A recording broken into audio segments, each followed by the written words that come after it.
Taifa la Mungu, tumsifu Yesu Kristo.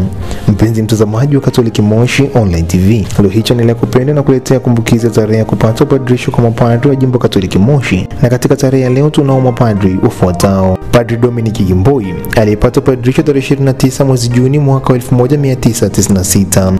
Padri Joseph Msafiri aliyepata upadrisho tarehe 29 mwezi Juni mwaka 1996. Padri Valerian Msafiri aliyepata upadrisho tarehe 29 mwezi wa 6 mwaka 1996. Padri Vincent Majaliwa aliyepata upadrisho tarehe 29 mwezi wa 6 mwaka 1996. Padri Joachim Kelewa aliyepata upadrisho tarehe 29 mwezi wa 6 mwaka 1975. Padri Erasmus Mcha aliyepata upadrisho tarehe 29 mwezi wa 6 mwaka 1975, pamoja na Askofu Mkuu Isaac Amani aliyepata upadrisho tarehe 29 mwezi wa 6 mwaka 1975, ambaye kwa sasa ni Askofu Mkuu wa Jimbo Kuu Katoliki la Arusha. Kabla ya uteuzi wa Jimbo Kuu Katoliki la Arusha, aliongoza Jimbo Katoliki Moshi kuanzia mwaka 2007 hadi mwaka 2017 alipoteuliwa na Papa Francisco kuwa Askofu Mkuu wa Jimbo Kuu Katoliki la Arusha na kusimikwa tarehe 8 Aprili mwaka 2018.